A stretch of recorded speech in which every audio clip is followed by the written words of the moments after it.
Welcome back to another episode of Barely Legal in Web3. I'm here today with a great guest. His name is Sam Lai. He's the founder of MetaIncubator. Sam, welcome to the show. Thank you. I'm honored to be here, Yeah, I'm glad you are here. And it's been a long journey for you to get here from Singapore.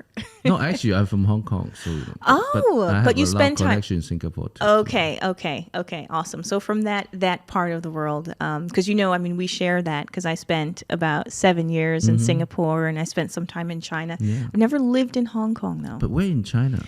Okay, Shanghai, Dalian, and a city that you've never heard of, which is Guangxi.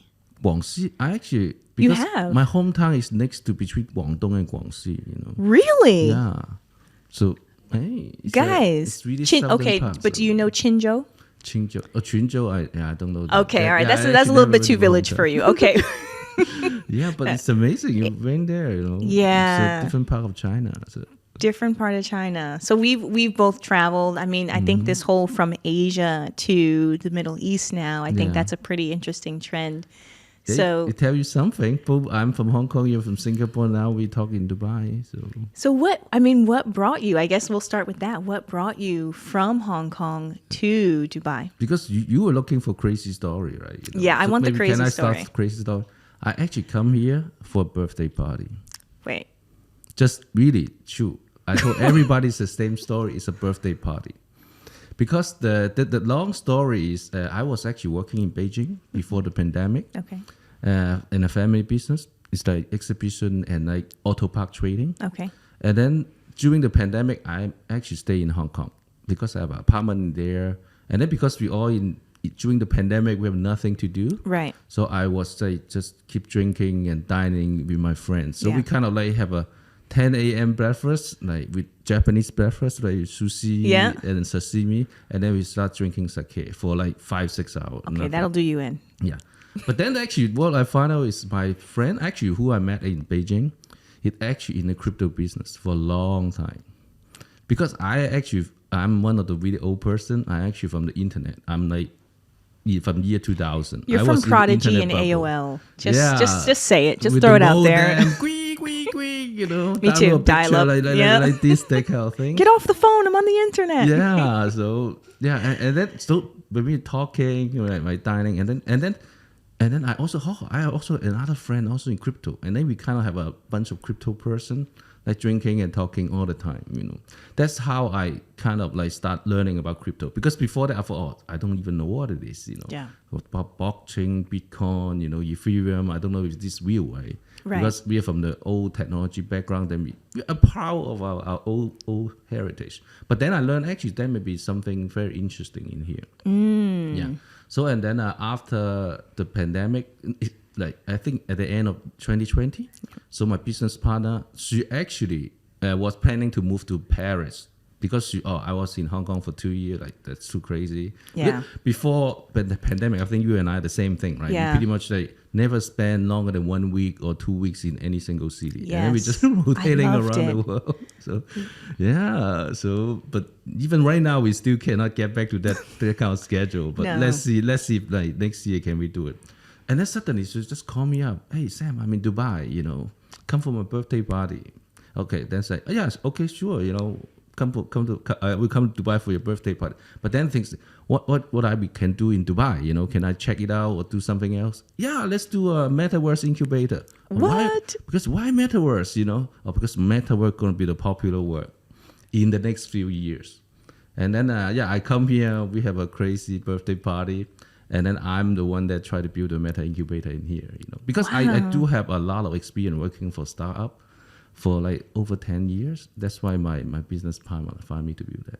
This is like the professional version of the movie The Hangover. Do you know that movie The Hangover? I know. Wait. Yeah, but the thing is, that's true for everybody in Dubai. Yeah. Everybody said I come here for one thing, and I have since stay here since. That's true. Yeah, That's so true. Dubai is actually have a really unique characteristics in terms of this. There seems to be kind of this trend of like a brain drain from Asia. Yes. To Dubai, particularly, I would say. I mean, a lot of the businesses that I talk to in Singapore and in China, things have really slowed down. But in Singapore, for sure, they're just looking over here like, what's happening in Dubai? You guys are doing what? What's going on? So I think it's not just Asia. I think it's also Europe. A lot of Europeans are moving to Dubai too. So because I've been here for a whole year last year, so I can see even in the Web3, crypto and metaverse space how it changed for the last 1 year. And because when I come here, the community is very small. But of course, some unfortunate event happened, right? And then when the Ukraine and Russian war start, a lot of Russians come here. And now even more because they start the job, right? Right. And then when India have a tax hike on crypto, yes, all the Indian like VC and founder like all come here too. Yes. And of course China too. China is a lot of people, not just in crypto, in a lot of different industry. They all come here because China is still under COVID, the situation. Right. And Hong Kong have kind of very unstable for the last few years. That's why even for Hong Kong people, right? First they actually go to Singapore, and now Singapore is overcrowded. Yeah. And also Singapore, I think it changed a different direction. Yeah. And we can talk about it later because I think they want to be the financial center, not the crypto center. Yes. But Dubai want to be the crypto center and metaverse center. That's exactly why a lot of Singaporeans are actually moving here too. That's so true. And I was in banking in Singapore. Yeah. Funny enough. I worked for a bank, Standard Chartered, and I mean, hey, it's barely legal. We're saying everything. Worked for Standard Chartered, and there was a lot of innovation going on in one particular arm of the bank, but, still testing out digital payments, still testing out, what can we really use blockchain for, but not really going after it. And I said, look, this is not, if you guys are just going to, put your feet in the water, I said, no, we got to jump in. Yeah. So I ended up leaving and starting ByteBao and coming here. And I actually, I came in November of last year. So Similar time. I didn't really know that Dubai was really going to be full on, crypto hub. Yeah. I think I just came because I was thinking, well, Singapore, the lockdown restrictions are pretty tough, and maybe it'd be easier to launch a business here because the cost of living compared to Singapore is less. You can live more comfortably. But it's cheaper too. Yes, and much cheaper too. I mean, that's something that people, I think they underappreciate. Yeah. Like everyone talks like, oh, Dubai is so expensive. Go to Singapore. Go to Sentosa. Go to Sentosa and live for a year. You're done. Hong Kong too. And Hong Kong is getting actually much cheaper for the last few years. Oh, because really? I can see the price because from the beginning of the pandemic to when I left Hong Kong like 1 year ago, the price like going down. You can see it. Oh, very, yeah. like obviously. So Yeah, because people are leaving, right? And people leaving, people spending less. Yeah. Just like for sneaker, when I go back, it costs like the average costs 400 Hong Kong dollar for a pair, and then become 200.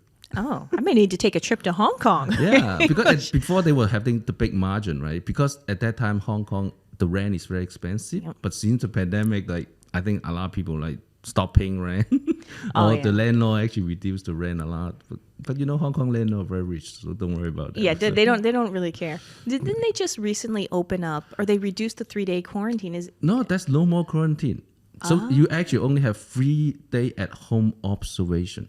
Oh, So it pretty much open already. I actually, I was a little bit negative about Hong Kong before, pessimistic, but now I actually become more and more positive. yeah. Because I think right now with the new governor, like or chief, in Hong Kong, I think it will be more under control, and even the Chinese central government will appreciate that. So just like kids, right? When you actually listen to your parents, you actually have more flexibility to do things. Yes. That's why even in China is still locked down, but Hong Kong is totally open now, pretty much. Yeah, well, that's very attractive for people who are still interested in, and there's still a lot of VCs still in Hong Kong. It's a lot of crypto hedge fund because a lot of trading. They don't have trading like professional trader in Dubai per se. They have commodity, but Right. not like financial and crypto trading. So even some of the hedge fund I know are still in Hong Kong. So So you went to this wild party, you went through the hangover plot, and you said, hey, we're going to kick this off in Dubai. Tell us about MetaIncubator and Yes. what it is that you guys do. Tell us about it. yeah. So I think the idea that of course we say the joke, but sometimes when you say there's a lot actually not deep fraud behind the the decision. Because when we open the MetaIncubator, as an incubator, you actually is kind of a really platform that you can see all the project in Dubai. Once you say, I'm incubator, pretty much all the startup, all the project come to us for resources. Then we can actually kind of gauge how good Dubai is, in terms of R&D and Web3 development, all those things. And then from there, right, we actually, right now mostly we're working for startup yet, not that many corporate. Because usually the incubator, you can either have corporate client or the startup client. Right. But corporate is really conservative. They're really interested in metaverse that we can talk about, but they feel very conservative. They're not like, we're gonna like pay you money and build a metaverse or do consulting to do something. They always just observe. So for startup, we pretty much talk to most of the project in here. So what we help them is actually, a lot of them is, for us, because I'm really strong technology background, I only work with really strong technology project too. Okay. So a lot of the NFT project, I said, that's just a marketing thing. I don't do that. So even the first kind of NFT project I do is a 3D object NFT marketplace. Okay. And then for the startup, we actually help them to, first of all, okay, I see is your technology there or not? Are you missing some part of technology? And after that, right, you have technology, but what product are you building? That actually really, I think, neck in here. Because a lot of founders, they build technology, but not building product. Because you can have a product, then you can have a business model, then you can talk to VC. Yeah. Because at the end, everybody need money from VC, Right. Everybody's fundraising. So I think for me, right, my kind of the biggest contribution I have to the startup is actually help them fix their business plan, Okay. and then connect them with kind of top tier VC.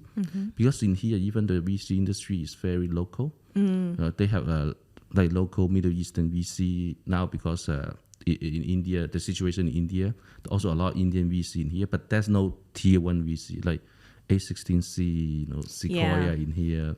So I kind of connecting some of the startup to them. Also, Okay. even blockchain. A lot of blockchain are not here. Like Nia Protocol, the Ethereum, they don't have a strong presence in here. The only one actually Polygon, because actually the Polygon founder spent a lot of time in Dubai. Yeah. Do you see more? I mean, I guess when you look across these metaverse projects, do you see more on the gaming side, or do you see more? Is there any particular sway that you're noticing? That actually is an unsaid secret about the Web3 world, because right, actually all the transactions on the blockchain, all blockchain included, half of them are from gaming. So half of them are on L1, so half of them in L2. So even on L2 level, half of them are also from gaming. So even right now, for every single blockchain, currently, right, they're all aggressively looking for gaming project. And gaming project, there's so many things, right? First of all, you're gonna issue the NFT, so people buy an NFT, and then you're gonna have token, in-game purchase. There's been more NFT, and then you need more token, So all of them are transaction. So that actually is, so some of the people that in the industry told me, I think they said it's first half of next year, but I think maybe second half of next year, they probably should have 5,000 GameFi project will be launched. Wow. Yeah. I think not even globally, probably just in Southeast Asia, including Dubai. So That's very interesting. And I think, what people don't understand when they think about the metaverse is that there are so many different applications and ways that you can use the virtual space. It's not just, gaming, or it's not just, having events, whether it's below board or below, any sort of virtual place. It is so versatile. yeah, it's actually, I think, I actually don't think it's a space. For me, I have a really unique view about what is metaverse. For me, metaverse is an experience. It's an imaginative world, right? I'm born in the 70s. So the biggest metaverse for me is Star Wars. Oh, wow. For them, it's just a few movies, but then create billions and billions dollars of revenue. And they still also have game. They also have Star Wars, have their own metaverse, like 3D metaverse right now. So I think when people look to metaverse, don't just focus on the technology, I need the cool goggle, I need the HoloLens, whatever. Really focus on experience, because I think for internet, it pretty much go to a limit that how Yes. you can do on like e-commerce, a website already. So that's why Facebook actually would jump to the metaverse kind of a ecosystem to how to further improve that experience. So as a small business or big business, what you actually really focusing on metaverse is there any technology that can help you to even provide a better experience to your user. Do you think the playing field is kind of level now, or do you think there are actually more projects than there are VCs to support, or do you think it's where are we headed? I was working in VC industry for like over 10 years, like 15 years, something like that. It's always more VC than startup. Good startup. You hear that, people? Yeah. So, but the thing is, you got to. I think a lot of founders really need to understand what actually VC thinks. You know, Tell us. As I said earlier, yeah. right? They really care about is the business model. Like, how do you make money? It's not about how cool your technology is. But then the thing is, they only invest in technology projects, so they will not skip the technology side too. If you have no technology, then they won't look at you. So, but if you are an engineer, you program all the time. You sometimes you never think about like marketing, how to build a business. You know. So I think even that's one thing. When you set up a team, always find a founder that's really good in like getting customer and figure out the product, and one is actually really good in technology. So it actually amplify, the chance of getting money from VC. So it's so interesting to hear you talk about VCs in the Web3 space, because some people in the Web3 space are all of this idea of, using the technology to fundraise, whether we're talking about using ICO tokens or idea. right, that piece. And so do you see a pull, or do you see sort of an off ramp from that towards a traditional VC, or do you think it's still kind of like a hybrid? It's actually a hybrid. You can see actually most of the project, they all have the private sales and the public sale, even for the seed round. So when I said, I want to raise like $1 million. So what they will do is first they sell like 500,000 to private investor, usually it's VC. Yep. But then when they sell it, the price of the token actually increasing already. So, and then they left some of them actually left very, very little in the public round, because then they can control the flow and they will not destroy the price of the token when they launch it. So some of them maybe go with 75% a private sale, 25% kind of a public sale. So, and this is one model. That's what I see in the last year when I look at a project. So I think a lot of them are really hybrid.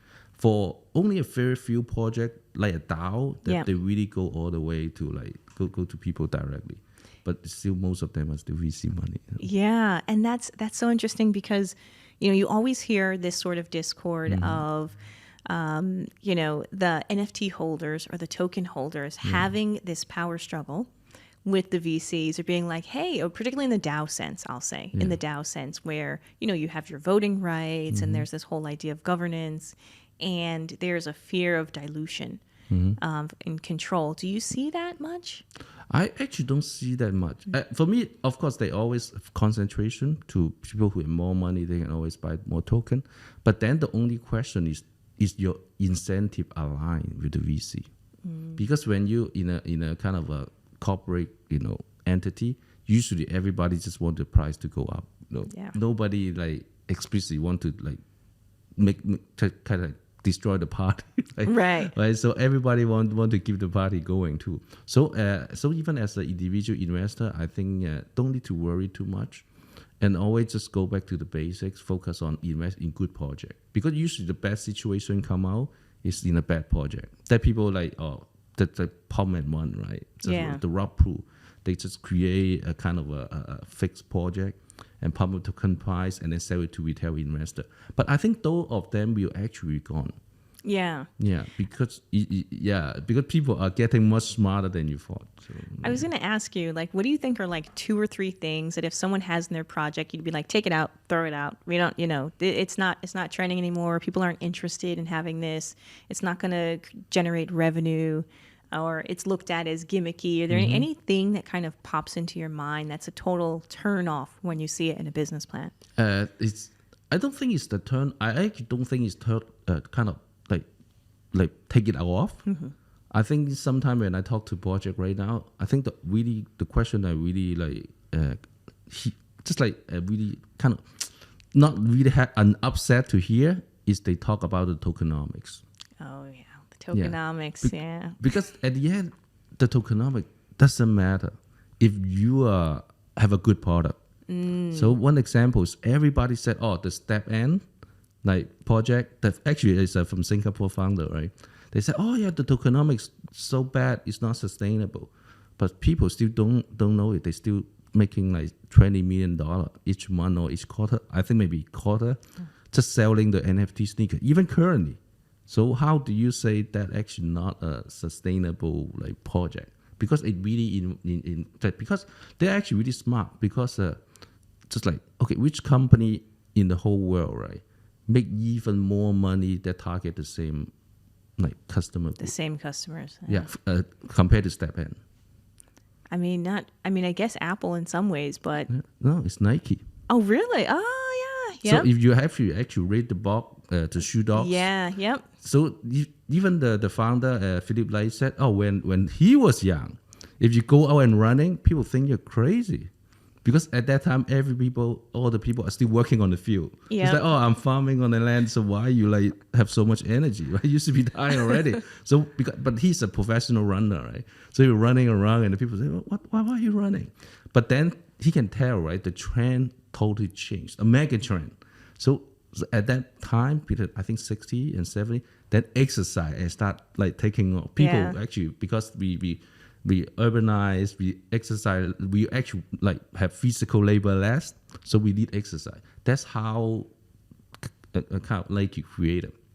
So one thing then for all the potential aspiring founders, look at what is the mega trend.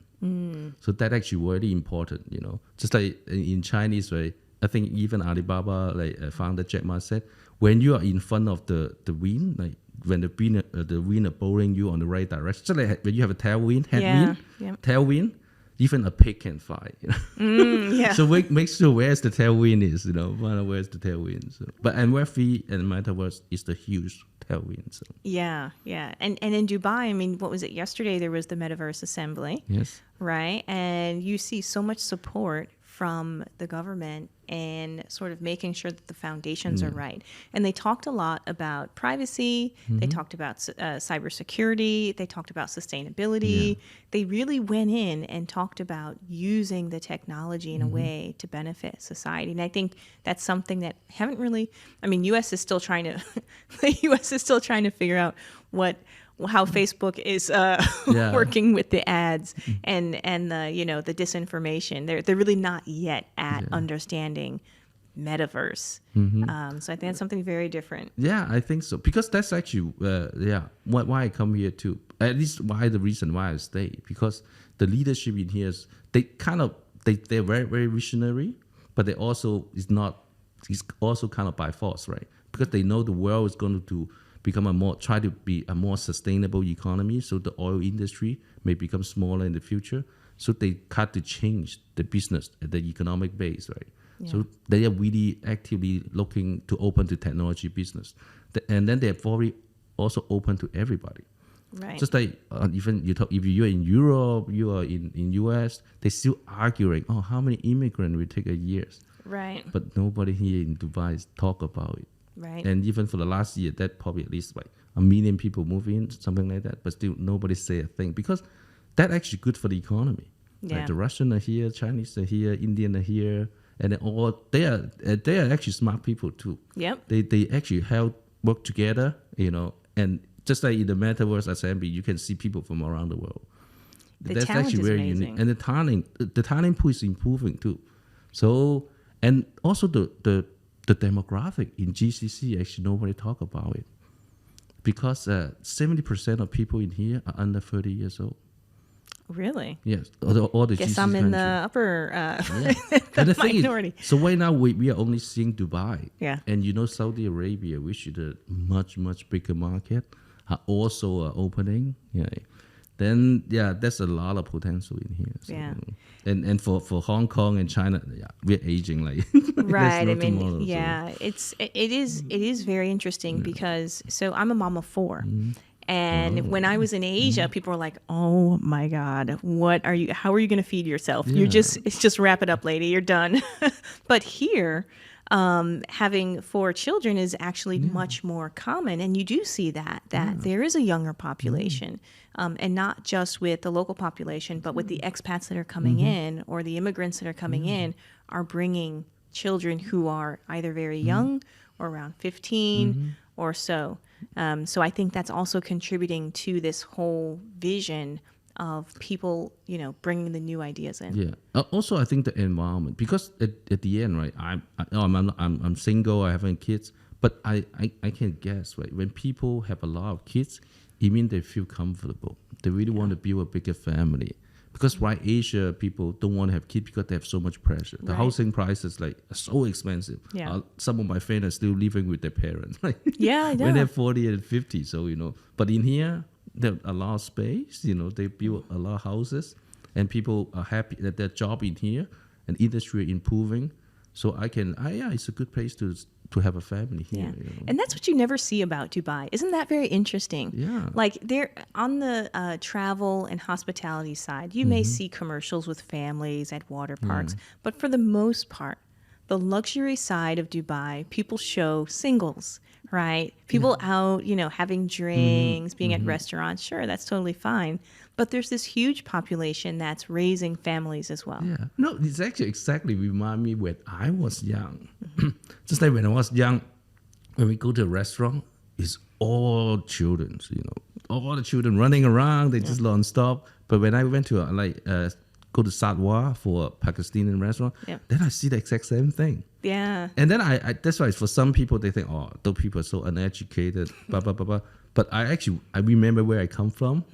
That's why exactly, I actually feel good because, those people are having a good time. Because I was born in 1970 in Hong Kong, in 80. We are not that rich at that time. It's not like the Hong Kong you saw, That's why when we grew up, and we just like the whole family, go to the department store and have like one popsicle.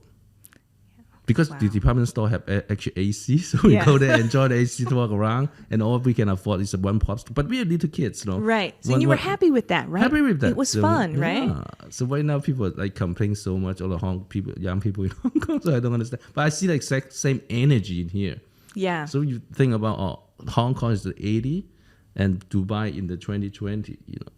For me, it's the same energy. That's a lot of people actually tell me, it's like, Samuel from Hong Kong, Dubai is exactly like Hong Kong in the 80s. I think, you may have a point. So yeah, and I also see, I mean, yes, Hong Kong, and then extend it a bit for mainland. I do see some similarities there.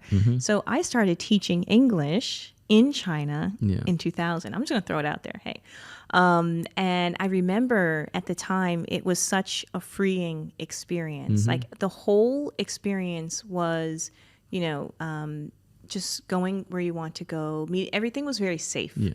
Right. Things were very safe. Meeting people. Everyone wanted to talk to you and meet you, of course, because you're a foreigner. And me being a Black American, it was like, whoa, what? Michael Jordan? Wait, what's going on? People were very confused. But I do sense that here, too, because there's a lot of opportunity. And I think that's what you're experiencing as well with this MetaIncubator, is that everyone sees the opportunity and they want to somehow take a part of it. And I think when you look at China like 20 years ago, there was very much that feel of, this is fertile ground. Let's see what we can do. Yeah. So now, the center of the world has moved, to here. So I think all the people that are watching the podcast, think about come to Dubai and check it out. Yeah, check it out. Don't come broke, please. Don't. Yeah. No, don't worry. Hey, everybody will try. So that's try to true. Get some money here. So. That's true. There's that as well. I wanted to talk a little bit about sort of this trend in the metaverse. And you see this entertainment and celebrities all trying to kind of be in the metaverse. And do you see any applications that you feel are just not really a good fit? So, for example, Meta, formerly Facebook, tried to do a lot in the metaverse, and a lot of it didn't really get traction. A lot of it, people really didn't take part of it. What do you think is not getting traction? What do you think is getting traction? That's actually more about innovators' dilemma, because I'm from tech side. So because in a big corporate, it's always hard for you to innovate. Not actually like building the technology. It's just like you are creating a new business model that crashes with the old business model. But the old business model always bigger. That's why a lot of time, when up and down during a bad quarter, then you would actually remove the potential project. That's actually all over the place. Like, that's one of the classic business school book, right? Innovative dilemma. So we can see, even talk about the Facebook blockchain thing, the Libra, right? Yep.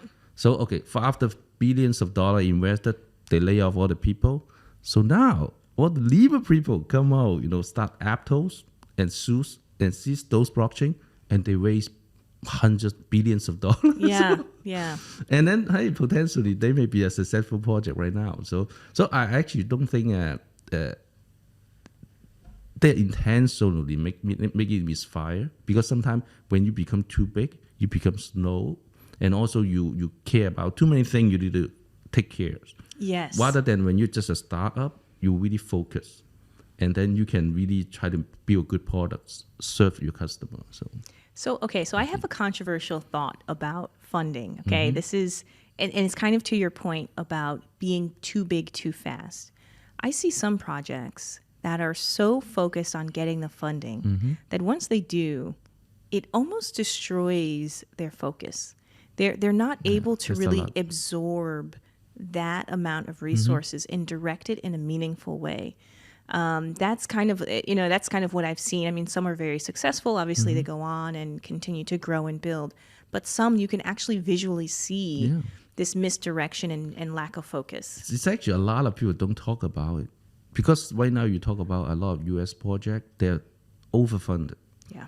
And sometimes, because even spending money is not easy. Yeah. So like one of the bigger expenses in any startup is hiring people. So okay, suddenly you have $100 million. But how fast you can hire people? And I mean good people. Yes. That's why I can, suddenly bring 50 people in the company. But then you're going to manage them. And the 40 of them may not be a good fit. But then for those 40 people may create much more problem in the company than just take it slow. So, and that's actually, I think that's really depend on the founder. But you get a really right point. Okay, when a founder, because the VC know, okay, you need that much money to scale the product. But then how to control the timing to scale it will be the issue. That's exactly what happened. One of the most famous actually example is the Vision Fund, the SoftBank Vision Fund. Yes. Yeah, it's a what, $50 billion, $100 billion fund. So the problem they have is they only have 10 years. So and then pretty much the first 2-3 years, or maybe the 5 years, you could invest all the money. But how can you spend like that many billion in 2 years? It's almost impossible. It pretty much like, if you somehow you can schedule a meeting with them, they will give you money, because it's the speed and the velocity of the cash. Right. When you're running a VC fund, you need to move money, because I need to we invest all the money before I raise another fund. Right. So somehow they actually have urgency to spend all the money, and that's why they spend it in a really bad way. Yeah. Same with startup too. So that's a really delicate situation that I think differentiate between good founder and a bad founder. So yeah. And it's not controversial. It's actually real problem. It is. And I think there's also this tendency to put a very high weight on getting funding, where people feel as though, I've got funding and now I've made it. No, now it starts. Yeah. Now you got to get to work. Exactly. Like it's not, it's not. Now you have a fiduciary duty, right, to your board. So, and then they will be more controlling. They may put more like their advice on governing, so may not be good for you. So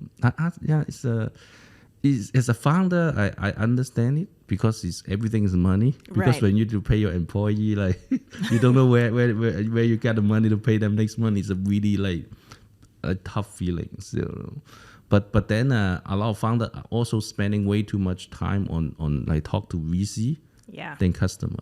Yeah. I was actually reading an article. Actually, it was a thread on Twitter.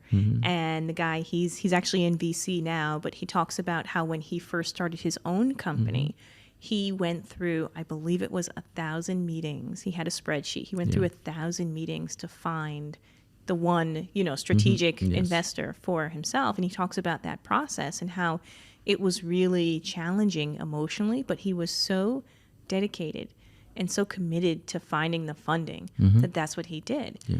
And I look at that and I'm like, wow, 1,000 meetings, man. I would have built, something would have been built by that time. Yeah. I guess it's a different approach for every founder. But that's why I think priority is very important for founder. That's why I said, right, if you're two founder, one is in charge of engineering, one in charge of sales and marketing. So the engineering person can always just build. So you actually don't stop because you're fundraising. Right. And even fundraising is not a full-time job. So you should spend like 20% of the time talk to VC and 80% of the time talk to your customer. So don't spend 100% of your time talk to VC because at the end VC is not going to buy your product. So, and the thing is they give you money is because when someone's buying your product. So you got to set your priorities straight, Right. So a lot of things is like, for us, is common sense. Even when I become a founder, right, CEO, maybe I will make the same mistake too. Yeah, true. Because true. you will always look for the bigger paycheck, right? Rather than I talk to one customer and I take $10 from them, something like that, Yeah. What would you say? I mean, I guess a lot of people are probably watching from outside of Dubai. Yeah. And they've stumbled across the show because they have an idea or they have an inspiration that they want to see come to life. And they may be considering moving to Dubai and finding an accelerator, an incubator program to get into. What is the advice you would give them? I think the advice is, first of all, is you get to also have a deep kind of think deeply why you come to Dubai. Can Dubai have something offer that you need? Just like if you really target on like Southeast Asian market, then how come you just don't go to Southeast Asia? Right? Because Dubai do have a lot of opportunity. When you come here, first of all, do you have a connection with the GCC area first? And then if GCC also potentially can be one of your market. Because if I'm running a startup, I always want to be close to my customer. Right. That's why MetaIncubator is Dubai, because I'm serving like startup project in Dubai. Yeah. So I don't want to come to Dubai because of all the VC and all the like ecosystem in here, but I'm building a product for Thailand. Yeah, it doesn't make sense. It doesn't make sense. So, or building in Europe. So and the thing is, so you got to think about what actually is your competitive advantages too. When you come to Dubai, do you have competitive advantages? Like just like if I'm just like trading oil, like there's so many oil trader in here. You're not going to make it, people. Market. Not going to make it. For metaverse and Web3, there's a lot of opportunity. So even when you have a Web3 project, is it something that you can do in Dubai or somewhere related? Because we have a lot of Indian population in here, right? Like Chinese population in here. So are those your market too?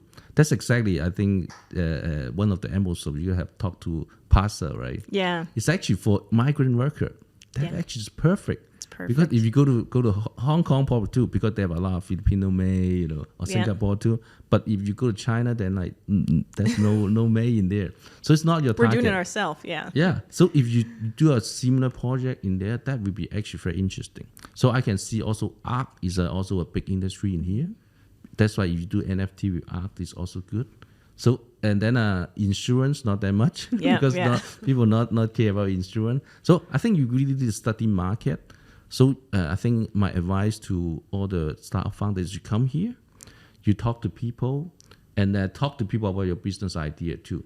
Do you need to be here, right? Because if you just come here for fundraising, you can just come here for a couple conference and then you can go. You don't need to stay here. But if you stay here, then make sure your market are close by. So that's such a good point. Yeah. With ByteBao, it originally started as legal services for Web3 companies, and most of my clients were outside of Dubai, and that was before VARA, the Virtual Assets Regulatory Authority, came into place, and we were still looking at the U.S. for the SEC, the Securities and Exchange Commission, and looking at Singapore for the Monetary Authority of Singapore.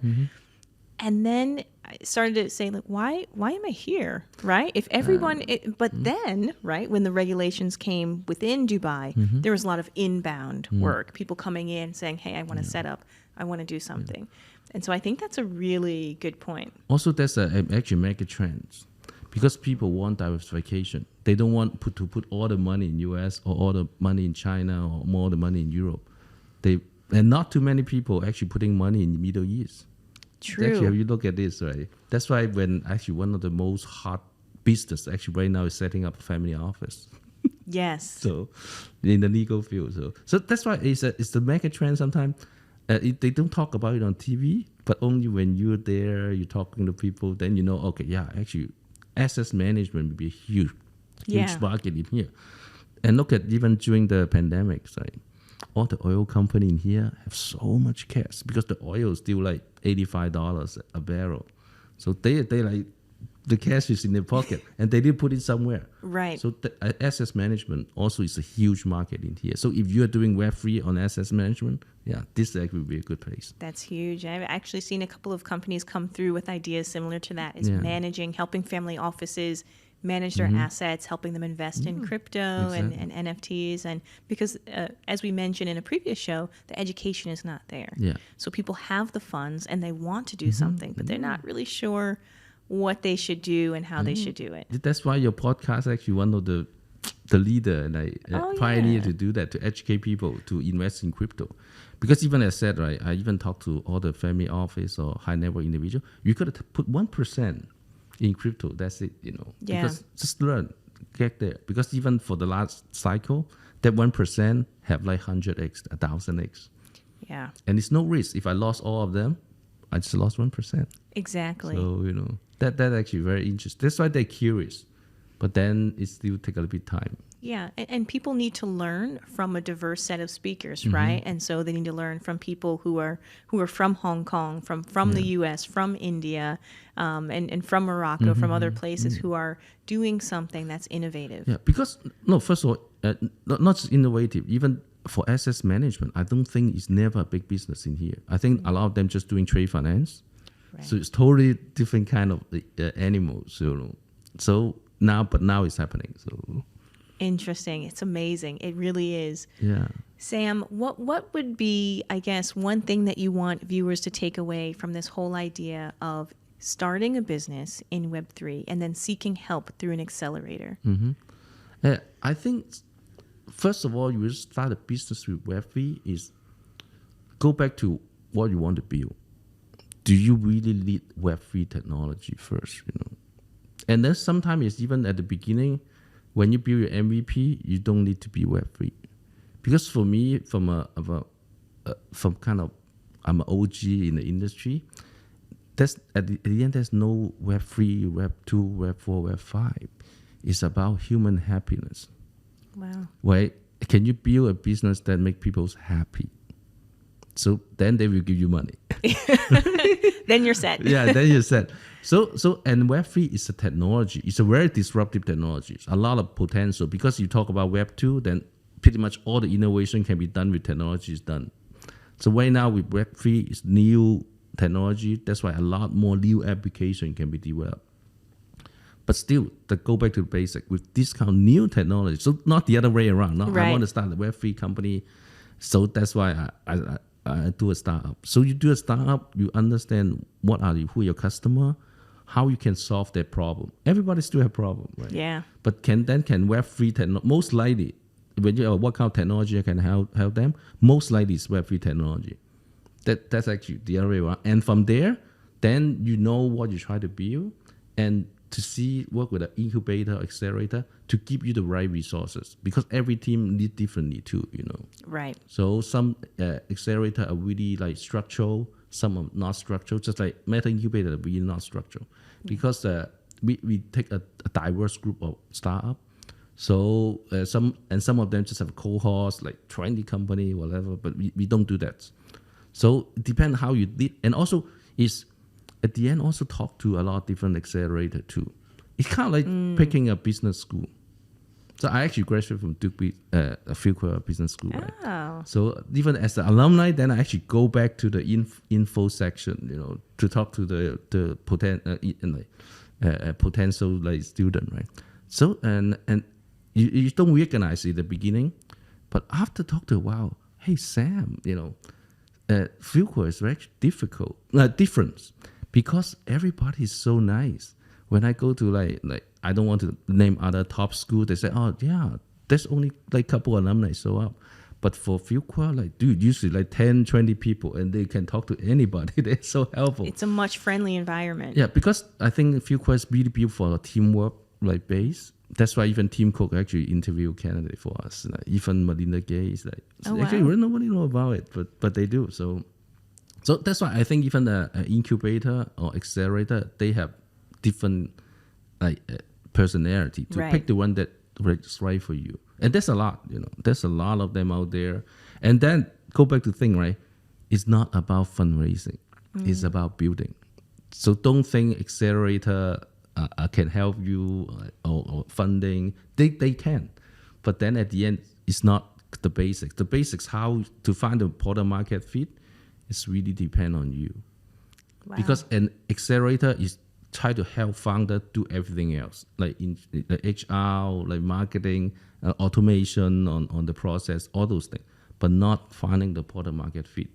That's always the core of building a startup, and that's something that nobody ever can help you. So they can talk to you and help you evaluate, but you are the one that do the hard work, talk to a lot of people, and figure out the product market fit. So wow. Founders in Web3, if you're listening, you should be taking, just rewind the past 5 minutes and listen to Sam. Sam, that's a really important piece that I think a lot of people forget. Yeah. It's such a focus on the funding and not on the building. And your point is focus on the mission, focus on the building, focus on the fit, even with your support through an accelerator, find the right accelerator for you and work from there. Yes. Yeah. Sam, thank you so much for being on the show. Thank you. It's been a pleasure having you. I'm so happy to talk to you too. So yeah, this is great. Where can people find MetaIncubator if they want to learn more? Just go to our website, MetaIncubator.com. We have a telephone number, emails are all there. Great, awesome. Thank you so much, and we look forward to seeing more from MetaIncubator. Okay, bye bye. Thank you. Take care.